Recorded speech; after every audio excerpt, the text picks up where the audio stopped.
एक बहुत ही important update है। जिनका भी एग्जामिनेशन आपका जेई मेन का 11 तारीख को, 12 तारीख को, 13 एंड 15 तारीख को है। पूरा वीडियो एंड तक ध्यान से सुनिएगा। बच्चे गलती क्या कर रहे हैं, जो मैंने बच्चों से बातें की। पहली बात तो बच्चे डर जा रहे हैं। जैसे आप जानते हो 6 और 8 का पेपर ईजी आया हुआ था, आज का पेपर भी आपका ठीक ठाक आया हुआ था, बट बच्चे ये कि देख लेते हैं ना कि मैंने पहले के पेपर लगाए हैं वो तो काफ़ी ईजी आया है, मेरा शायद टफ आ गया। तो ऐसा कुछ नहीं, आपको डरना नहीं है यार। मैं पहले वही कह रहा हूँ, जितने सवाल आपको आ रहे हैं आप आराम से कीजिए। जैसे मैथमेटिक्स के कुछ क्वेश्चन इस बार लेंदी आए हुए थे, तो आपको वो स्किप करना है स्टार्टिंग में। पहले आप वो सवाल कीजिए जो आपको आते हो, लाइक मैथमेटिकल रीजनिंग हो गया, स्टैट्स हो गया, एंड वेक्टर 3D हो गया। कि सवाल आ ही रहे हैं, तो मैं भी कुछ चैप्टर्स के नाम ले रहा हूँ, इनके फॉर्मूलाज अच्छे से रिवाइज कर लेना एंड इनके कंसेप्ट अच्छे से रिवाइज कर लेना। इससे आपके सवाल गारंटीड आ रहे हैं। तो इस वीडियो को एंड तक ध्यान से सुनिएगा।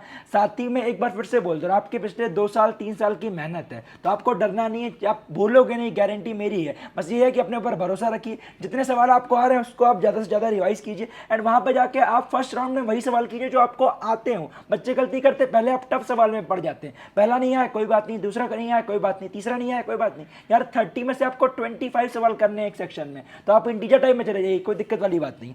तो पहली मेन इंपॉर्टेंट बात, जैसे कि मैथमेटिक्स थोड़ा सा डिफिकल्ट लगा कुछ बच्चों को, बट उसमें से भी आप 10 से 12 सवाल आराम से कर सकते हो। इजीली कर लोगे, जितना आप कर लोगे उतने आपकी रैंक इंप्रूव होगी। वेक्टर 3D जरूर करके जाना, उससे बहुत सवाल आ रहे हैं, 3-4 सवाल भी कुछ शिफ्ट में आ जा रहे हैं, तो वेक्टर 3D के क्वेश्चन बहुत सारे हैं, जरूर करके जाना। मैथमेटिकल रीजनिंग ईजी आ रही है, आराम से कर सकते हो, उसे जरूर करके जाना। स्टैटिस्टिक्स भी आपका आराम से कर लेना, बहुत ही आसान चैप्टर है दोनों चैप्टर, इससे सवाल आपका आ ही रहा है। फिजिक्स में बात करूं, डुअल नेचर एंड आपका atoms, gravitation, unit and dimension में आपका एरर वाला सवाल भी आ सकता है। Biomolecule, chemical equilibrium, chemical bonding से जो हमारी 100% कंटेंट क्वेश्चन की सीरीज भी जितने बच्चे फॉलो कर रहे हैं उसमें हमने जो भी सवाल करवाए, बहुत सारे सवाल रिपीट हो रहे हैं। अभी कुछ आपके फॉर्मूला बेस्ड सवाल भी लगातार आ रहे हैं, मतलब आपके 15 सवाल तो आराम से बन जाएंगे अगर आपका थ्योरेटिकल और फॉर्मूला बेस्ड आराम से क्लियर है। फिजिक्स की बात करूं, अगर आप फर्स्ट राउंड में 25 से 30 सवाल भी कर ले तो आपका एक कॉन्फिडेंस बूस्टअप हो जाता है। अब कुछ चैप्टर्स की बात करने वाला हूं जिनको आप गारंटीड करके जाना है। पहला चैप्टर फिजिक्स में यूनिट डायमेंशन, दूसरा ग्रेविटेशन, तीसरा आपका केटीजी, चौथा अल्टरनेटिंग करंट जरूर कर लेना, थोड़े से सवाल कम आए हुए बट अगले शिफ्ट में आ सकते हैं। छठवां आपका ईएम वेव्स, उसके बाद modern physics, semiconductor, communication system. ये चैप्टर्स आप जरूर करके जाइएगा, ऐसे सवाल आपको डायरेक्टली दिखेंगे।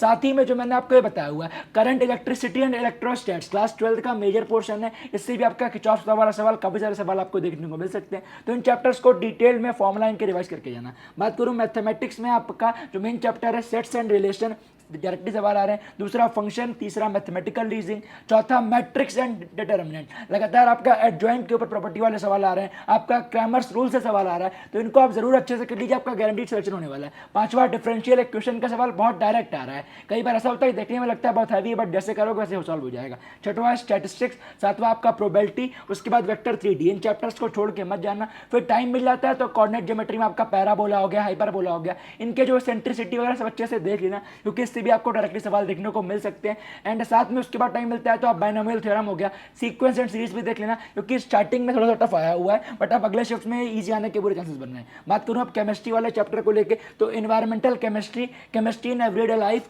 बायोमोलिक्यूल, पॉलीमर, ये 4 चैप्टर से आपके 4 सवाल पक्के हैं, इनको जरूर से आराम से करके जाना। उसके बाद आपका सरफेस केमिस्ट्री, मेटलर्जी। आज मॉर्निंग वाले शिफ्ट में कुछ बच्चे कह रहे हैं मेटलर्जी का सवाल आया था, कुछ कह रहे नहीं आया था, जरूर इस वीडियो के नीचे कमेंट करके बताना आया था नहीं आया था, बट आप जल्दी जल्दी जो भी आपने शॉर्ट नोट्स बनाया है उसे रिवाइज कर लें। उसके बाद आपका सोल्यूशन में आपका कोलिगेटिव प्रॉपर्टी, ऑस्मोसिस वगैरह होता है, उसके सवाल डायरेक्टली आ सकते हैं। मोल concept, S block, D and F block, अगर आपको रिवाइज करना हो ये दोनों चैप्टर, तो आपने जो भी एनसीईआरटी से टिक किए होंगे नोट्स उसे जल्दी जल्दी लास्ट में रिवाइज करना कि आपकी मेन रिएक्शन है। उसके बाद आपका कोऑर्डिनेशन कंपाउंड से आपका सवाल आ रहा है, जो आपके लास्ट में 3 एनसीईआरटी के लास्ट में है ना 3 पेजेस, उसके जो मेन रीजनिंग है उसे जरूर देख लेना, वहां से आपको डायरेक्टली सवाल देखने को मिल सकता है। उसके बाद आपका मेन चैप्टर होने वाला है periodic table, structure of an atom जरूर करके जाना, क्योंकि इससे आपका मॉडर्न फिजिक्स में भी आपको फायदा मिलने वाला है, काफी इजीली आपका बन जाएगा।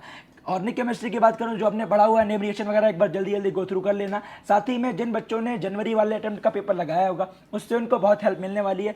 पेपर कुछ बच्चे कह रहे हैं भैया जनवरी से इजी आ रहा है, जनवरी से इजी आपको पहली बात तो आ भी रहा है, एंड उसके बाद आपको लग इसलिए रहा है कि आपने 3 महीने मेहनत की हुई है, उस टाइम इतनी जल्दी नोटिफिकेशन एनटीए ने निकाल दिया तो हमारी इतनी तैयारी नहीं हो पाई। इस समय ऐसा है कि आपकी तैयारी भी हो चुकी है एंड आपको अच्छे से एग्जामिनेशन दे के आना है। तो यही कह रहा हूँ कि आपको डरना नहीं है, आप भूलोगे नहीं। फॉर्मूला क्लास 11-12 के फिजिक्स के जरूर देख लीजिए। लीजिएगा।